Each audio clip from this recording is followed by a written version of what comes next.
اللهم صل على سيدنا محمد وعلى آل محمد كما صليت على إبراهيم وعلى آل إبراهيم إنك حميد مجيد. اللهم بارك على محمد وعلى آل محمد كما باركت على إبراهيم وعلى آل إبراهيم إنك حميد مجيد. پچھلے دروس میں ہم یہ بات کور کر چکے ہیں کہ یمن میں مختلف حکومتیں چینج ہوئیں اور وہاں پر کیسے یہودی آباد ہوئے. پھر ہم نے اس بات کو بھی پڑھ لیا کہ حبشہ میں نجاشی کی جہاں حکومت تھی وہاں عیسائی آباد تھے. اس کے اوپر مقوقس مصر وہاں عیسائی آباد تھے. اوپر بیزنٹین امپائر اور وہاں عیسائی آباد تھے. اس کے نیچے سیریا کا علاقہ جسے شام بھی کہتے ہیں، اردن، فلسطین، وہاں پر عیسائیوں اور یہودیوں کا مکس تھا. اور اگر آپ دوسری طرف ایران کی طرف چلے جائیں تو وہاں آتش پرست تھے. اور یہودی جو ہیں وہ شام سے لے کر مدینے تک آباد تھے.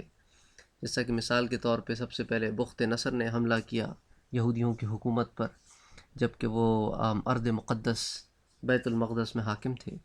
تو اس زمانے میں سب سے پہلے وہ وہاں سے نکالے گئے، قید ہوئے. قید کے بعد اللہ نے ان کو عزت دی اور اس کے بعد پھر ان پر ایک قوم مسلط ہوئی جو کہ بیزنٹین امپائر تھی. تو they were crushed again. تو یہی وجہ تھی کہ یہودی پھر وہاں سے نکلنا شروع ہوئے یا نکال دیے گئے.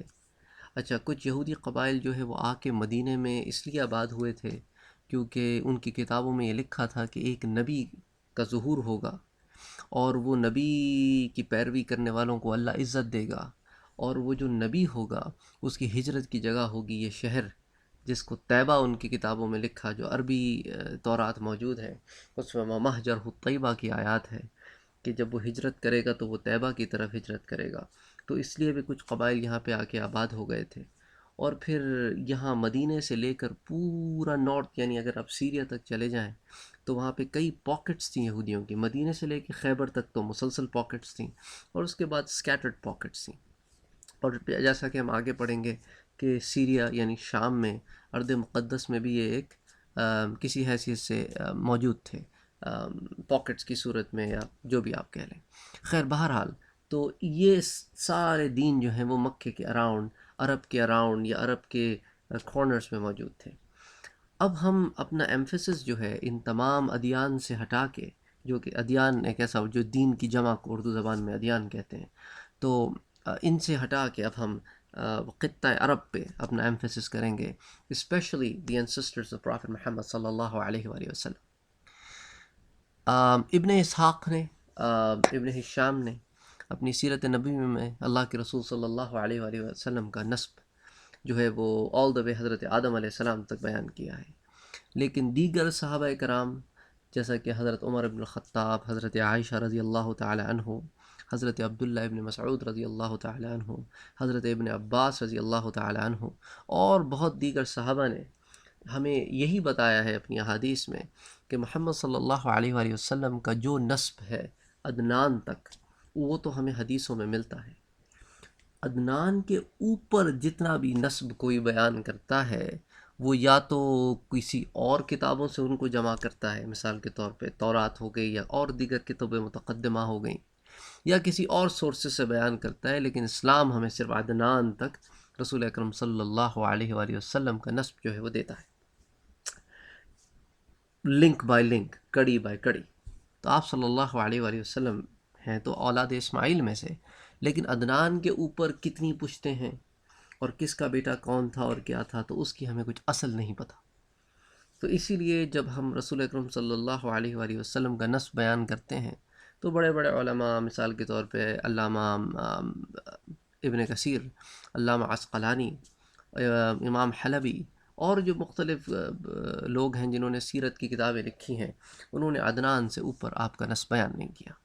تو اللہ کے رسول صلی اللہ علیہ وآلہ وسلم کا جو نسب عدنان تک ہے وہ کچھ اس طرح ہے کہ محمد بن عبداللہ بن عبد المطلب بن ہاشم بن عبد مناف بن قصی بن کلاب بن مرہ بن کعب بن لوی بن غالب بن فہر بن مالک بن النضر بن کنانہ بن خزیمہ بن مدرکہ بن الیاس بن مضار بن نذار بن معد بن عدنان. عدنان سے اوپر لوگوں کو تھوڑا شک ہے تو اسی لیے عدنان کے اوپر ہم بیان نہیں کرتے. تو کوشش کریں، اگر اللہ آپ کو توفیق دے آپ یاد کر سکیں تو بہت اچھی بات ہے، نہ یاد کر سکیں تو کوشش کریں، لیکن رسول اکرم صلی اللہ علیہ وآلہ وسلم کا نصب اگر تھوڑا بہت یاد ہو جائے تو اچھی بات ہے کہ جہاں ہم اتنی ساری دوسری چیزیں یاد کرتے ہیں تو اللہ کے رسول صلی اللہ علیہ وآلہ وسلم کا نصب بھی اگر یاد کر لیں تو خیر. بہرحال میں نے سوچا کہ آپ کے سامنے یہ تحقیق بھی پیش کر دوں تاکہ انشاءاللہ کبھی سننے کا موقع ملے آپ کو، اور پھر انشاءاللہ اس کی پکچر بھی میں ڈالوں گا تاکہ پھر آپ کو دیکھنے کا بھی موقع ملے اور پھر یاد کر سکیں اگر یاد کر سکیں تو اگر ہم اللہ کے رسول صلی اللہ علیہ وآلہ وسلم کے اس نسب میں ایک ایک آدمی کے بارے میں حالات بیان کرنے لگیں گے تو کافی وقت لگ جائے گا اللہ کے رسول صلی اللہ علیہ وآلہ وسلم کی سیرت تک پہنچتے. تو ہم ان میں سے کچھ چند اشخاص کو بیان کریں گے، اور قصی سے لے کر اللہ کے رسول صلی اللہ علیہ وسلم تک یہ جو 6 پشتیں ہیں، تو قصی سے لے کے عبداللہ جو آپ کے والد ہیں جو 5 پشتیں ہیں، اور آپ صلی اللہ علیہ وسلم کو ملا کے 6ٹھی پشت، تو اس پہ ہم تھوڑا سا زیادہ ایمفیسس کریں گے، اور جو پچھلی پشتیں ہیں ان کے بارے میں ہم ایک آدھ دو آدمی کے بارے میں کچھ ذکر کریں گے تاکہ ایک اسٹیبلش ہو جائے تھوڑے سے گراؤنڈس. تو خیر بہرحال ہم سٹارٹ کرتے ہیں فہر بن مالک سے. فہر بن مالک جو ہے وہ آدمی ہے جسے قریش کہا کرتے تھے، اور اس کو قریش کہنے کی بہت ساری وجوہات ہیں. کچھ لوگ کہتے تھے کہ اللہ نے اس کو بہت مال و دولت دیا تھا اس لیے اسے قریش کہتے ہیں کہ جمع کرنے والا. کچھ لوگ کہتے ہیں کہ اس کو قریش اس لیے کہتے تھے کیونکہ وہ بہت بڑا تاجر تھا. کچھ لوگ کہتے ہیں کہ اللہ نے اس کو مال دیا تھا اور وہ لوگوں پر خرچ کرتا تھا اور وہ بہت ہی رحم دل آدمی تھا اس لیے اس کو قریش کہتے ہیں. بہرحال یہ وہ آدمی ہے فہر بن مالک جس کی اولاد کو قریش کہتے ہیں. اچھا، قریش جو ہیں جیسا کہ ہم پہلے پڑھ چکے ہیں، یا اولاد عدنان یا اولاد اسماعیل لے لیں آپ، بلکہ ہم اور پیچھے جاتے ہیں، اولاد اسماعیل جو ہے ان کے ہاتھ سے مکے کی ریاست چھن گئی تھی. یعنی یہ حاکم نہیں تھے، مکے میں رہتے تھے، حاکم نہیں تھے. پھر مکے کے حاکم بنو خزاعہ بن گئے. پہلے تو جرہم تھے، پھر جرہم کے بعد بنو خزاعہ بن گئے، اور اسی طرح کئی 100 سال جس کی میعاد ہمیں نہیں پتہ خاندان اسماعیل میں مکے کی ریاست نہ رہی. تو انہوں نے پھر عرب میں پھیلنا شروع کیا اور دین کو پھیلانا شروع کیا اور تمام عرب میں اسلام کو پھیلایا. لیکن پھر وہ وقت آیا کہ لوگ بت پرستی میں مبتلا ہو گئے، اور یہ غلاظت عامر ابن لہی جیسا کہ ہم پہلے پڑھ چکے ہیں وہ مکے میں بھی لے کے آیا. تو اب ہم کیا کرتے ہیں کہ ہم اللہ کے رسول صلی اللہ علیہ وآلہ وسلم کے خاندان میں اس شخص سے سٹارٹ کرتے ہیں کہ یہ وہ شخص تھا جس نے بنو خزاعہ سے دوبارہ ریاست حاصل کی، اور ایک دفعہ پھر کئی 100 سال کے بعد ریاست جو ہے، یا مکے کی بادشاہت سمجھ لیں یا مکے کی رئیسیت یا سرداری سمجھ لیں، جو نام دینا چاہیں آپ، وہ اس نے واپس حاصل کی. اور اس کے بعد اللہ کے رسول صلی اللہ علیہ وآلہ وسلم تک پھر مکے کی ریاست اور بعد میں بھی قریش کے پاس ہی رہی. تو یہ آدمی ہے قصی ابن کلاب. قصی ابن کلاب، جیسا کہ میں نے آپ سے کہا کہ یہ پھر وہ پہلا آدمی ہے جس کے بعد پھر ہم تسلسل سے بیان کریں گے. اس کا باپ تھا کلاب.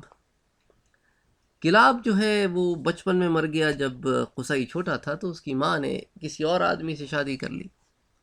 وہ آدمی جو ہے اسے لے کر کے شام یعنی سیریا کی طرف چلا گیا.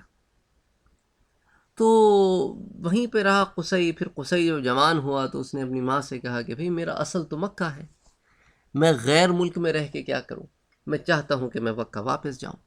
تو وہ مکہ واپس آ گیا. مکے میں جب وہ آیا تو اس زمانے میں بنو خزاعہ کا ایک بڑا ہوا کرتا تھا، اس کا نام تھا حلیل. حلیل جو ہے وہ مکے کا بڑا تھا، اور جو بڑا ہوتا تھا وہ ٹریجرار بھی ہوتا تھا. تو قصی نے مکے میں آ کے رہنا شروع کر دیا. and he proved himself that he is a very fine gentleman, he is a very wise man and he is very skilled. اور اس نے بہت ہی جلد حلیل کے دل میں گھر کر لیا، یہاں تک کہ وہ حلیل کا داماد بن گیا. پھر حلیل بوڑھا ہوا، حلیل مر گیا، تو لوگوں نے جو ہے وہ قصی کو پک کیا، سلیکٹ کیا، کہ انہوں نے کہا قصی ہم تم سے بہتر آدمی یہاں کوئی نہیں پاتے جس کو ہم مکے کی اتنی امپورٹنٹ رسپانسبلٹی دیں. تو اسی لیے جو ہے ہم چاہتے ہیں کہ مکے کی یہ رسپانسبلٹی اب تمہیں دے دی جائے اور تم جو ہے وہ مکے کے حاکم بنو. تو قصی نے اس کو قبول کر لیا، اور اسی طرح جو ہے کئی 100 سال کے بعد اولاد اسماعیل میں ایک دفعہ پھر مکے کی سرداری آ گئی. تو قصی نے اپنے زمانے میں کعبے کو دوبارہ تعمیر کیا. کیونکہ کعبہ جو ہے وہ آف کورس وقت کے ساتھ ساتھ عمارتوں کو ضرورت ہوتی ہے ریکنسٹرکشن کی، تو اس نے ریکنسٹرکٹ کیا کعبے کو، یہ اس کا ایک بہت بڑا کام تھا اس زمانے میں۔ دوسرا اس نے ایک کام کیا کہ اس نے دیکھا کہ جو مکے میں اتنے سارے لوگ ہیں، کیونکہ Mecca was a centre of attraction, tourism تو مکے میں پلگرمیج کی وجہ سے تھا کہ لوگ عمرہ اور حج کرنے آتے تھے، لیکن مکہ کوئی تجارتی سینٹر نہیں تھا۔ لیکن چونکہ اتنے بڑے بڑے قبائل کے سردار آیا کرتے تھے اور مکے میں سوشل ریفارمز کرنے ہوتے تھے اور کلچرل اور پولیٹیکل پرابلمز سالو کرنے ہوتے تھے، تو اس کے لیے کوئی مین پوائنٹ نہیں تھا۔ تو یہ قصی بن کلاب تھا جس نے ایک گھر بنایا یا ایک کمرہ بنایا، آپ سمجھیں کوئی کاؤنسل ہاؤس بنایا، جس کو اس نے دار الندوہ کا نام دیا، جو آگے سیرت نبی میں اللہ کے رسول صلی اللہ علیہ وسلم کی حیات طیبہ، جس کو ہم مکی زندگی میں جب ذکر کریں گے تو اس میں دار الندوہ کا بہت ذکر آئے گا۔ تو یہ وہ شخص تھا جس نے وہ گھر یا وہ سینٹر بنایا جہاں پہ یہ سارے social, commercial, cultural, political affairs discuss ہو سکے اور ان کو حل کیا جا سکے، جہاں پہ تمام سرداران قریش بیٹھیں، کیونکہ قریش جو ہے ایک آدمی ہے فہد، اس کی پھر اولاد ہوئی، پھر اولاد کی اولاد ہوئی، پھر وہ چند سو سال میں کئی قبائل بن گئے، پھر ہر قبیلے کا ایک سردار ہوا کرتا تھا، پھر کچھ قبیلے جو ہے وہ دوسرے قبیلوں کے مقابلے میں زیادہ اسٹرانگ تھے۔ مثال کے طور پہ اللہ کے رسول صلی اللہ علیہ وسلم کا جب زمانہ آیا تو اس زمانے میں قبیلہ تھا بنی عبد الشمس، پھر ایک قبیلہ تھا بنی مخزوم، اسی طرح ایک قبیلہ تھا بنو ہاشم، پھر اسی طرح ایک قبیلہ تھا بنو سہم، پھر بنو عدی، اس طرح کئی قبائل تھے۔ تو حضرت ابو بکر بھی ایک قبیلے کے رضی اللہ تعالی عنہ، حضرت عمر، حضرت عثمان، حضرت معاویہ، حضرت علی، یہ سب کسی نہ کسی قبیلے سے تعلق رکھتے اور یہ ساری قریش کی شاخیں تھیں۔ تو اس نے دار الندوہ بنایا۔ اچھا، پھر دوسرا اس نے یہ کام کیا کہ تاکہ حجاج کرام کی بہتر خدمت ہو سکے، اس نے جو ہے نا پہلی دفعہ مکے میں ٹیکسیشن سٹارٹ کی، کہ اب جو ہے لوگوں کو ٹیکس دینا ہوگا جو مکے میں لوگ رہتے ہیں، تاکہ جو حجاج کرام آئیں ان کی ہم بہتر سے بہتر خدمت کر سکیں۔ قصی بن کلاب کے 3 لڑکے تھے جو زیادہ تر کتابوں میں جن کا ذکر ملتا ہے۔ ایک تو تھا عبد مناف، جس سے رسول اکرم صلی اللہ علیہ وسلم ہے، ایک تھا عبد الدار، اور ایک تھا عبد العزہ۔ یہ اس کے 3 لڑکے تھے۔ جب اس کا انتقال ہوا تو اس آٹومیٹکلی اس کے بیٹوں کے پاس آیا سارا معاملہ، اور اس کا جو بڑا بیٹا تھا عبد الدار، اس کے پاس یہ آنر آیا کہ وہ اب تمام مسائل کا حل کرے، اور یہ سارے بھائی مل کر ان مسائل کو سالو کیا کرتے تھے۔ لیکن عبد مناف جو ہے ان سارے بھائیوں میں بڑا پرومیننٹ رہا، اور لوگوں نے عبد مناف کی خدمات کو بہت پسند کیا، اور یہ وہی عبد مناف ہے کہ جس کا بیٹا تھا عبد الشمس، جس سے بنو امیہ نکلے، اور جس سے حضرت ابو سفیان اور حضرت معاویہ اور حضرت عثمان رضی اللہ تعالی عنہ، یہ تمام صحابہ کرام، یہ بنو امیہ سے تعلق تھا ان کا، اور یہ عبد الشمس کی اولاد تھی۔ اور اسی طرح اس کا ایک بیٹا تھا ہاشم۔ ہاشم اللہ کے رسول صلی اللہ علیہ وسلم کا نسب ہے، کہ ہاشم کے بیٹے عبد المطلب، اور عبد المطلب کے بیٹے عبداللہ، اور پھر وہاں سے رسول اکرم صلی اللہ علیہ وسلم۔ اور ہاشم کا اصلی نام جو ہے وہ عمر تھا۔ ہاشم جو ہے وہ مشہور ہو گئے تھے، اس کو ہم پڑھیں گے ابھی ہاشم کے حالات زندگی میں کہ وہ ہاشم کے نام سے کیوں مشہور ہوئے، لیکن اصل نام ان کا عمر تھا، اور ان کے ایک بھائی تھے مطلب۔ تو خیر عبد مناف اپنی زندگی میں اپنے بھائیوں کے ساتھ اور بھائیوں کے بعد بڑی محنت اور بڑی مشقت کے ساتھ کعبۃ اللہ کی خدمت کرتے رہے۔ پھر ان کا انتقال ہو گیا۔ ان کا انتقال ہوا تو انہیں مکہ مکرمہ میں جنت المعلیٰ میں دفن کر دیا گیا۔ اچھا، جنت المعلیٰ کو معلیٰ اس لیے کہتے ہیں کیونکہ معلیٰ کہتے ہیں کسی اعلیٰ جگہ کو، تو مکے میں یہ وہ مقام ہے جو تھوڑا اونچائی کی طرف ہے، اس لیے اس کو کہتے ہیں معلیٰ۔ اسی طرح جو نیچائی کی طرف ہے اس کو کہتے ہیں مسفلہ۔ تو یہ مکے کے 2 پوائنٹس ہیں، معلیٰ، مسفلہ۔ اور چونکہ پانی آتا تھا مکے میں، اس لیے قبرستان انہیں اونچائی کی طرف بنایا تھا، اور جب اس میں مومنین دفن ہوئے اسلام کے آنے کے بعد تو پھر اس کا نام رکھ دیا گیا جنت المعلیٰ، ورنہ پہلے صرف معلیٰ کی بستی کہلاتی تھی۔ تو خیر بہرحال عبد مناف وہاں دفن ہوئے۔ عبد مناف کے جانے کے بعد پھر ان کے بیٹوں کا وقت آیا، اور ہاشم بن عبد مناف جو ہے ان کے ذمہ ساری ذمہ داری آئی۔ اچھا، کچھ ڈیوٹیز جو ہے وہ بنو عبد الدار کرتے تھے، اور کچھ ڈیوٹیز جو ہے وہ بنی عبد مناف کرتے تھے، کیونکہ دونوں بھائی تھے، قصی کے دونوں بیٹے تھے، تو ڈیوٹیز بھی بانٹ لی گئی تھیں۔ لیکن سم ہاؤ بنو عبد مناف جو ہے، مثال کے طور پہ ہاشم، عبد الشمس اور مطلب، ان کی جو پرفارمنس تھی used to out perform the performance of بنی عبد الدار، جس کی وجہ سے انہیں اس بات پہ آپ سمجھ لیں فخر بھی تھا کہ ہم حجاج کرام کی زیادہ اچھی طریقے سے جو ہے وہ رسپانسبلٹیز کو فلفل کرتے ہیں۔ پھر وہ وقت آیا کہ بنو ہاشم نے کہا، یا ہاشم نے کہا بلکہ، کہ اب ساری کی ساری رسپانسبلٹیز ہمیں دے دینی چاہیے، because we are doing a great job without any office, ہمارے پاس کوئی آفس نہیں ہے، ان کے پاس آفسز ہیں لیکن ہم ان سے اچھا پرفارمنس دے رہے ہیں۔ تو اس کے اوپر جو ہے نا ایک بڑا جھگڑا کھڑا ہو گیا اور تلواریں نکل آئیں، اور آدھے لوگ اس طرف اور آدھے لوگ اس طرف۔ تو سم آؤٹ سائڈر انٹروین، انہوں نے کہا کیا کر رہے ہو اللہ کے بندوں، آپس میں مار کے ایک دوسرے کو کیا ملے گا تمہیں؟ ایسے کرتے ہیں کہ رسپانسبلٹیز بانٹ لیتے ہیں۔ تو انہوں نے بنو ہاشم کو یا ہاشم کو کہا کہ تمہارے پاس رفادہ اور سقایا کی رسپانسبلٹی ہے، اور تم یہ تمام رسپانسبلٹیز سنبھالو، اور پھر جو باقی رسپانسبلٹیز ہیں وہ ہم بنو عبد الدار کے پاس رہنے دیتے ہیں، مثال کے طور پہ ریفارمز اور دار الندوہ اور دوسرے افیئرس۔ ہاشم نے کہا ٹھیک ہے، حجاج کرام کی رسپانسبلٹی میرے پاس اور باقی رسپانسبلٹی ان کے پاس۔ But the time proved that Hashim was right to claim the office، اور وہ وقت بہت قریب آیا کہ لوگوں نے خود ہاشم کو چن کے مکے کا سردار بنا دیا، کہ وہ ہر مکے کا ٹریجرار بھی بن گیا، اور مکہ جو ہے وہ ہاشم کے سپرد آ گیا۔ اچھا، ہاشم جو ہے وہ ہمیشہ کوشش کرتا کہ جو حجاج کرام آئیں ان کا خیال رکھا جائے، اور ان کے لیے کھانے پینے کا، مختلف اور چیزوں کا خیال رکھا جائے، تو اس کے لیے لوگوں نے اسے بہت پسند بھی کیا۔ اچھا، پھر ہاشم نے ایک اور کام یہ کیا، اس نے کہا کہ یار اب ہم آہستہ آہستہ ایک سینٹر بنتے جا رہے ہیں، ایک مرکز بنتے جا رہے ہیں، اور کیوں نہ بنے، اللہ کے رسول کا وقت بھی تو قریب آ رہا ہے نا، آپ دیکھیں نا اللہ نے کیسا انتظام کیا۔ پھر اولاد اسماعیل کو سرداری دے دی مکے کی، کیونکہ اس نے اپنے محبوب کو جو مبعوث کرنا تھا تو سرداروں کے گھر میں مبعوث کرنا تھا۔ تو خیر بہر ہاشم نے کہا کہ اب مجھے کچھ اور کام بھی کرنے چاہیے تاکہ مکے کو تھوڑا اور اسٹرینتھن کروں۔ تو اس نے نا کچھ ٹریڈنگ ایکٹیویٹیز کرنی شروع کیں، اور ان میں ایک سب سے بڑی ایکٹیویٹی یہ تھی، اس نے کہا کہ ہم بجائے اس کے کہ چھوٹے چھوٹے قافلے بھیجتے ہیں، ہمارے قافلے شام جاتے ہیں، واپس آتے ہیں، تھوڑا سرمایہ ہوتا ہے، تھوڑا فائدہ ہوتا ہے، یمن جاتے ہیں، تھوڑا سرمایہ ہوتا ہے، تھوڑا فائدہ، تو ہم مل کر نا بڑے بڑے قافلے بھیجتے ہیں۔ تو اس نے اس چیز کی فاؤنڈیشن ڈالی کہ مکے سے پھر بڑے بڑے قافلے جایا کرتے تھے۔ اب چونکہ بڑے قافلے جاتے تھے، مال زیادہ ہوتا تھا، پروٹیکشن ہوتی تھی، لوگ لوٹتے نہیں تھے، تو پھر فائدہ ہوتا تھا۔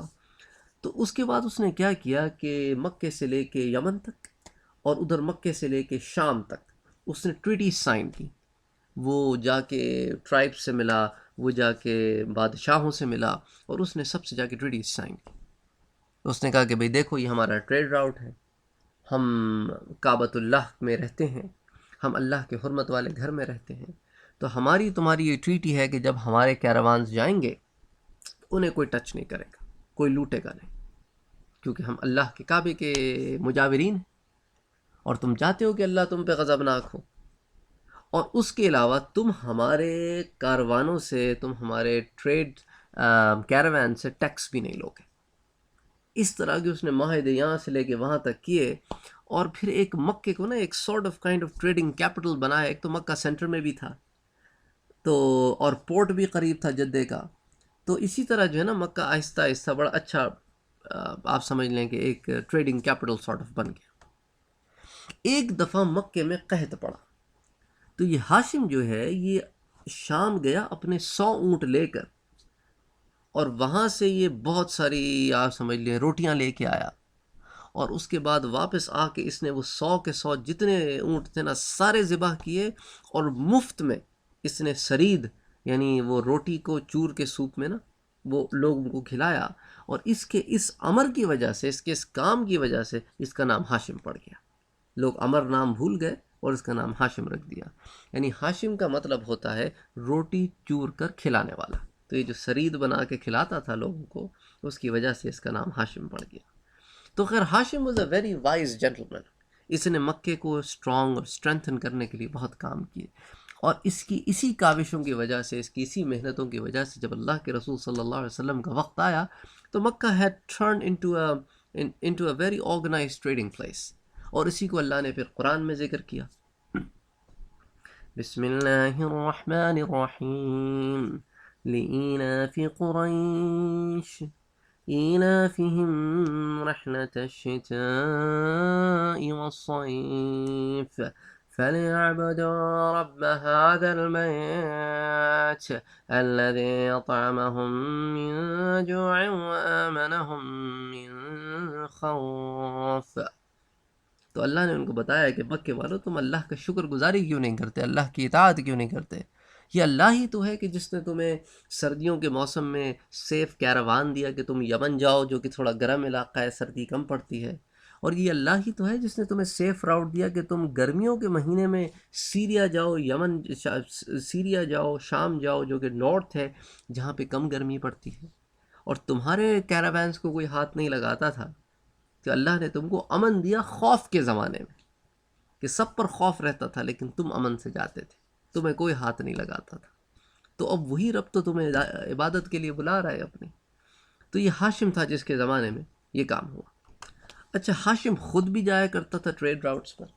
تو ہاشم جب اپنی زندگی کے آخری سفر پر نکلا ٹریڈ راؤٹ پر تو یہ شام کی طرف جا رہا تھا. اور ٹریڈ راؤٹ یہ تھا کہ شام جاتے ہوئے یہ مدینے سے گزر کر پھر شام جایا کرتے تھے. تو یہ مدینے میں رکا اور وہاں پر اس نے ایک بیوہ عورت جس کا نام تھا سلمہ، اس سے اس نے شادی کی. اور اس کے بعد شادی کرنے کے بعد چند دن یہ مدینے میں رہا and he went on his way to Syria. اور راستے میں اس کا انتقال ہو گیا. ادھر سلمہ جو ہے وہ پریگننٹ ہوئی and she gave birth to a boy named Shiba جس کے چونکہ پیدائش کے وقت آگے کے کچھ بال سفید تھے تو اس کی شیبہ یعنی کہ بوڑھا اس کا نام رکھا گیا. تو خیر بہرحال اس بچے کا کسی کو پتہ ہی نہیں تھا. ہاشم کے مرنے کے بعد ہاشم کے جو بھائی ہیں مطلب، وہ جو ہے وہ مکے کے سردار بن گئے. اچھا، سوال یہ پیدا ہوتا ہے کہ عبد الشمس کیوں نہیں بنے؟ وہ بھی تو ایک بھائی تھے نا، بڑے بھائی تھے. اس کی سب سے بڑی وجہ یہ تھی کہ عبد الشمس جو ہے نا وہ کثیر العیال تھے، ان کے بچے بہت تھے. تو ان کی پرورش کے لیے ان کو اکثر مکے سے باہر رہنا پڑتا تھا کہ ٹریڈ راؤٹ پہ جا رہے ہیں اور کما کے لا رہے ہیں اور اپنے اہل و عیال کی مدد کر رہے ہیں. تو he was a very busy person, اس لیے he never took the responsibility. تو responsibility automatically transferred over to مطلب اینڈ مطلب became the replacement of Hashim. تو ایک دن مطلب کے پاس ایک آدمی آیا. اس نے کہا کہ میں بنو نجار سے ہوں اور میرا نام ہے ثابت ابن منذر اور میں مکہ آیا ہوں حج کرنے کے لیے، اور میں تم سے ملنے بھی آیا ہوں. اور اس لیے آیا ہوں کیونکہ تمہارا بھائی جو ہے نا جو مر گیا ہے ہاشم، اس کا ایک بیٹا ہے شیبہ، وہ مدینے میں ہے. اور تم عجیب آدمی ہو کہ تم رہتے یہاں ہو اور تمہارے بھائی کی اولاد وہاں پل رہی ہے.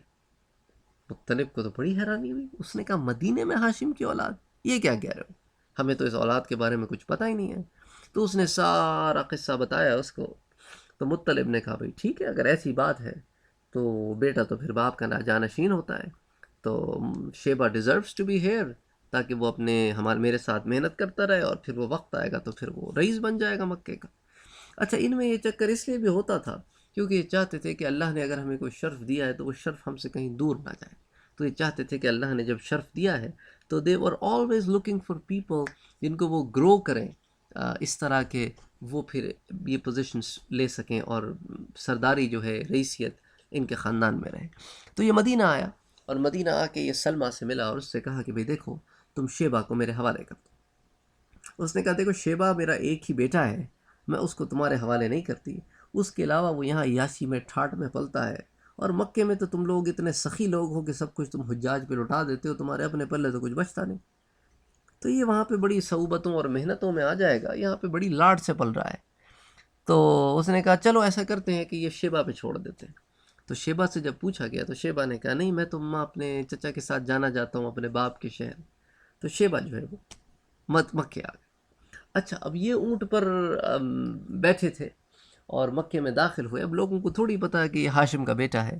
تو لوگ سمجھے کہ اتنا خوبصورت بچہ جو ہے، اچھا اس زمانے میں جو ہے عرب خوبصورت خوبصورت غلام ڈھونڈ کر لایا کرتے تھے ایک دوسرے پہ جتانے کے لیے کہ دیکھو میرا غلام تمہارے غلام سے زیادہ خوبصورت ہے، اور میں نے تو اتنے میں خریدا ہے، اور میں نے تو اتنے میں خریدا ہے.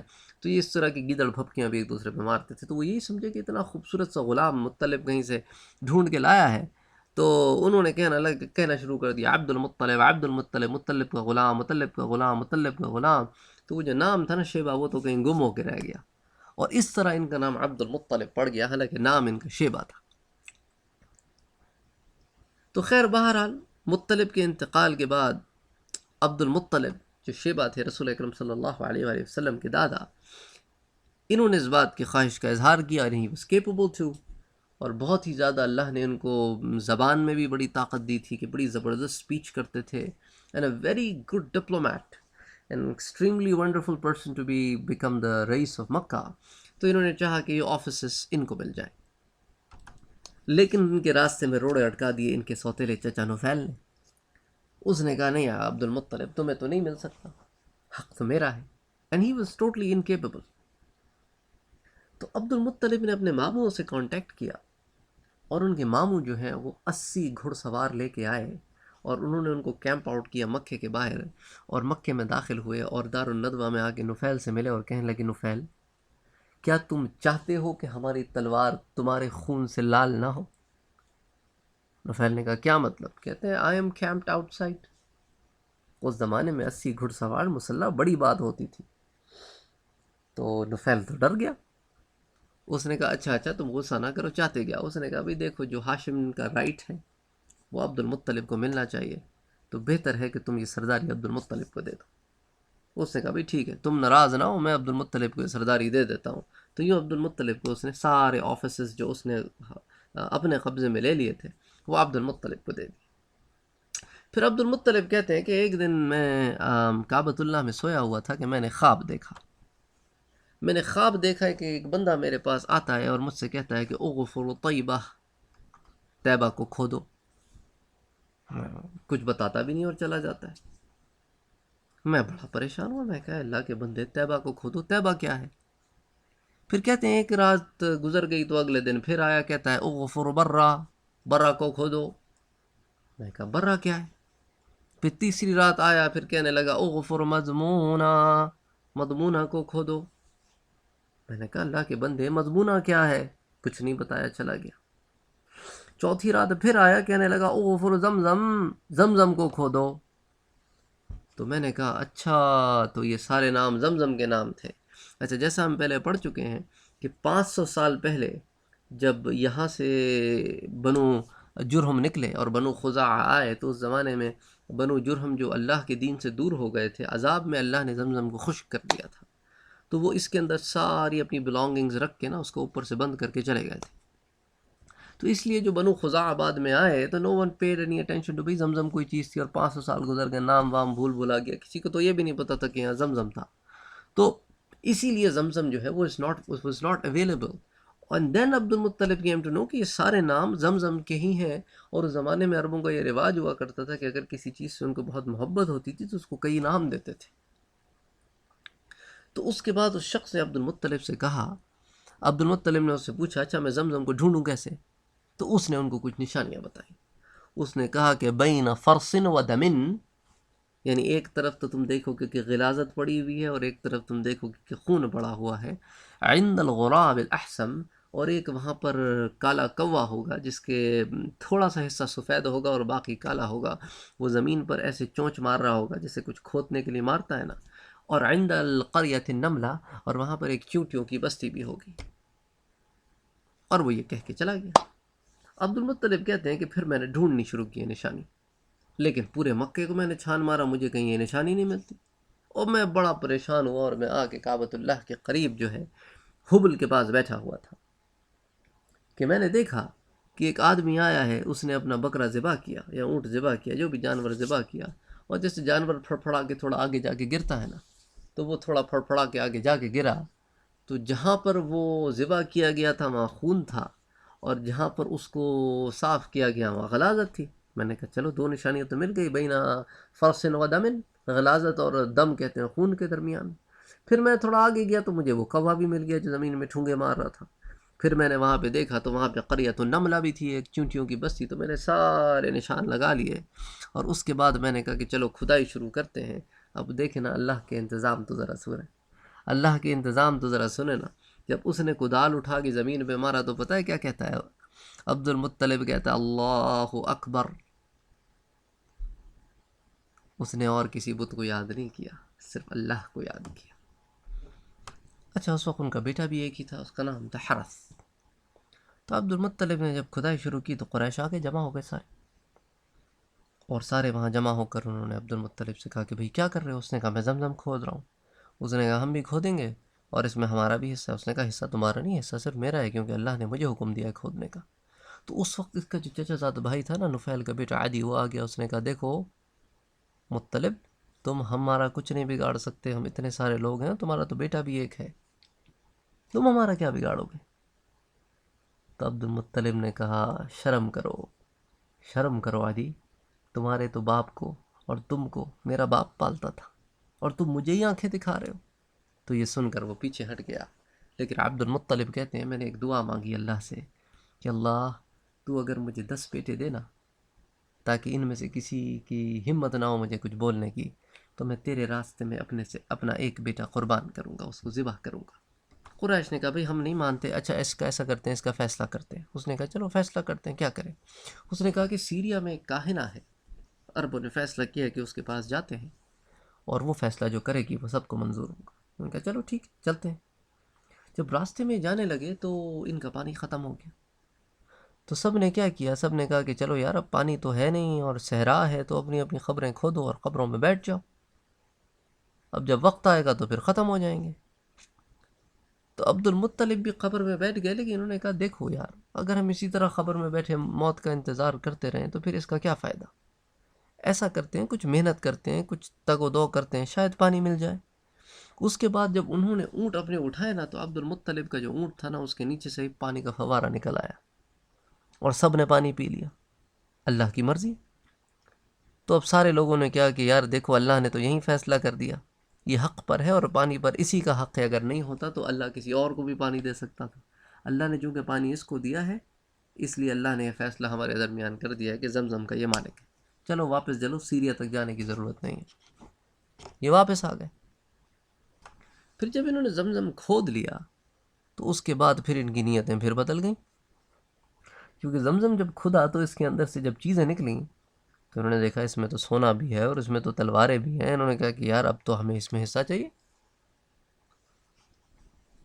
تو اب پھر مسئلہ ہو گیا. تو اس کے بعد انہوں نے کیا کیا کہ وہاں پہ حبل کے پاس ایک آدمی بیٹھتا تھا جو فال نکالتا تھا. تو یہ فال والے آدمی کے پاس گئے تو اس نے ان کے درمیان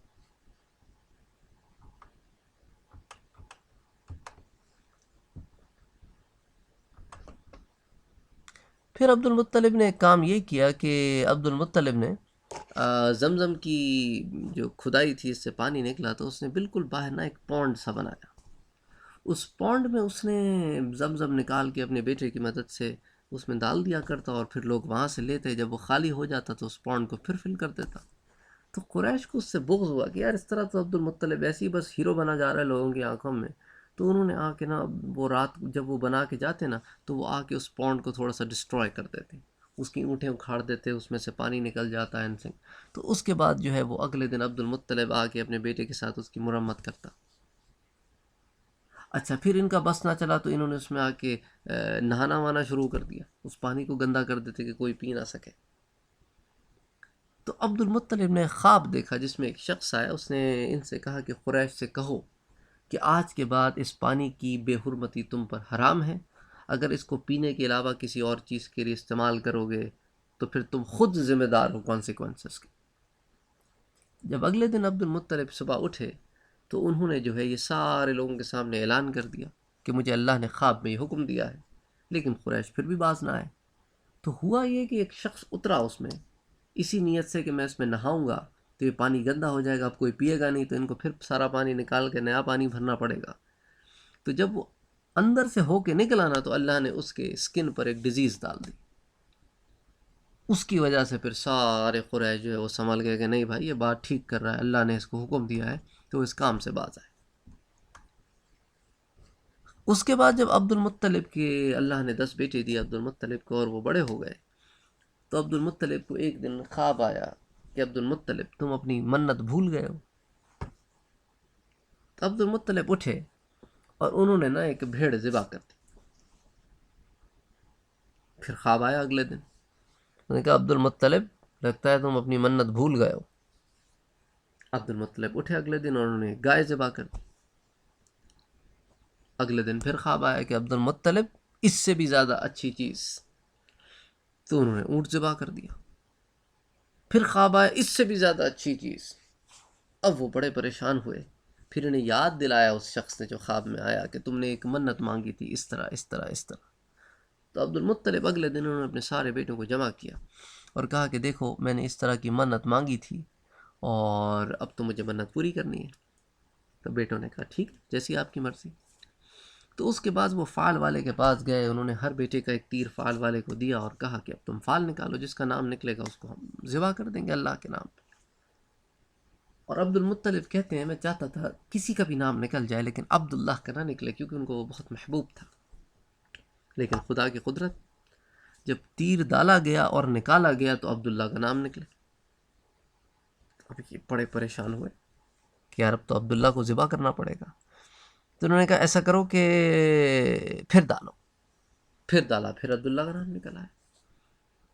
انہوں نے کہا ایسا کرو پھر ڈالو، پھر ڈالو، پھر عبداللہ کا نام نکل آیا۔ انہوں نے کہا بس دیٹس اٹ، اللہ یہی چاہتا ہے کہ عبداللہ کو ذبح کیا جائے۔ تو یہ عبداللہ کو لے کر حبول کے پاس آئے اور اپنی چھری تیز کی کہ اس کو ذبح کریں۔ حضرت عباس کہتے ہیں کہ مجھ سے رہا نہ گیا، آخر بھائی ہے میرا، میں گیا اور میں نے نا عبداللہ بالکل چھری اس کے گردن پہ رکھنے ہی والے تھے، میں نے عبداللہ کو نیچے سے کھینچا تو عبد المطلب نے بھی ادھر سے کھینچا، میں نے عبداللہ کو ادھر سے کھینچا، تو اس چھینا جھپٹی میں عبداللہ جو ہے اس کے چہرے پہ چھری لگی، 2-3 جگہ پہ خراشیں آئیں، اور مرتے دم تک، کیونکہ چہرے پہ لگے ہوئے نشان جاتے نہیں، تو مرتے دم تک ان کے چہرے پہ وہ نشانات موجود تھے۔ لیکن عباس کہتے ہیں میں نے کسی طرح چھڑا لیا انہیں، اور قریش بھی بھاگے آئے۔ انہوں نے کہا عبد المطلب دماغ خراب ہو گیا، کیا کر رہے ہو تم؟ کوئی ایک منت کے پیچھے اپنے بیٹے کو مارتا ہے۔ اس نے کہا پھر میں کیا کروں؟ انہوں نے کہا اچھا ایسے کرتے ہیں کہ ایک کاہنہ رہتی ہے اس کے پاس چلتے ہیں، وہ قیافہ شناس بھی ہے، تو وہاں چلتے ہیں، پھر وہ دیکھے وہ جو فیصلہ کرے۔ اور وہ کاہنہ خیبر کی تھی، تو انہوں نے کہا چلو ٹھیک ہے چلتے ہیں، اس سے بات کرتے ہیں، وہ جو فیصلہ کرے۔ تو پھر یہ اس کاہنہ کے پاس آئے اور اس کاہنہ نے ان سے کہا کہ اچھا اگر تمہارے پاس کوئی کسی کو مار دے، قتل کر دے، تو اس کی دیت کتنی دیتے ہو، اس کا خون بہا کتنا دیتے ہو؟ انہوں نے کہا 10 اونٹ۔ تو اس نے کہا اچھا ایسے کرو کہ تم واپس جاؤ کاہن کے پاس، اور کاہن کے اپنے فائل نکالنے والے آدمی کے پاس واپس جاؤ، اور ایک تیر پر تم 10 اونٹ لکھو اور ایک تیر پر عبداللہ کا نام لکھو، اور اس وقت تک فال نکالتے رہو جب تک اونٹوں کا نام نہ آ جائے، اور ہر دفعہ جب عبداللہ کا نام نکلے تو اونٹوں کی کوانٹٹی بڑھا دو۔ میں نے کہا چلو ٹھیک ہے، اگر پہلی دفعہ اونٹ نکل آئے تو 10، اگر دوسری دفعہ میں نکلے تو 20۔ تو اس طرح وہ واپس آئے اور انہوں نے فال نکالنا شروع کیا، اور یہاں تک کہ جب اونٹوں کی تعداد 100 پر پہنچ گئی تب عبداللہ کے بجائے اونٹوں کا تیر نکلا، اور پھر اونٹ ذبح کیے گئے 100، اور اللہ نے عبداللہ کو چھوڑ دیا۔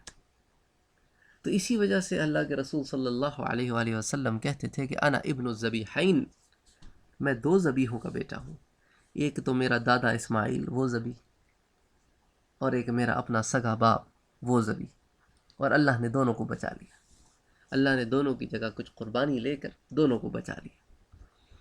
تو خیر بہرحال اس طرح جو ہے وہ حضرت عبداللہ کی بچت ہوئی، کیونکہ اللہ کے رسول صلی اللہ علیہ وسلم کی بعثت بھی تو ہونی تھی۔ تو یہ وہ چند حالات تھے جو میں نے سوچا کہ اللہ کے رسول صلی اللہ علیہ وآلہ وسلم کے انسسٹرز کے بارے میں ہم تھوڑا سا ذکر کر لیں، تاکہ ہمیں یہ بات سمجھ میں آ جائے کہ یہاں پر اللہ کے رسول صلی اللہ علیہ وسلم کے آباء و اجداد کے پاس مکہ کی ریاست واپس کیسے آئی، اور ان کی کیا کیا خدمات تھیں۔ ویسے تو کتابوں میں اور بھی بہت ساری باتیں لکھی ہیں، لیکن چند مختصر باتیں میں نے یہاں عرض کر دی ہیں، تاکہ پھر آئندہ دروس میں ہم مذاہب عربین پیننسولا کو ریپ اپ کر کے پھر اللہ کے رسول صلی اللہ علیہ وآلہ وسلم کی ولادت سے قبل جو واقعات پیش آئے، اور آپ صلی اللہ علیہ وآلہ وسلم کے والدین کی جو شادی ہوئی اور کیسے ہوئی، اور وہ تمام چیزیں جن کے بارے میں اللہ کے رسول صلی اللہ علیہ وسلم کے آنے سے پہلے ظہور پذیر ہوئیں اور ہر طرف چرچا ہونے لگا، تو ان چیزوں کو پھر ہم ذکر کریں گے تاکہ پھر ایونچولی اللہ کے رسول صلی اللہ علیہ وسلم کی ولادت مبارکہ کی طرف آئے۔ وما علینا الا البلاغ۔ اللہم صلی علی سیدنا محمد۔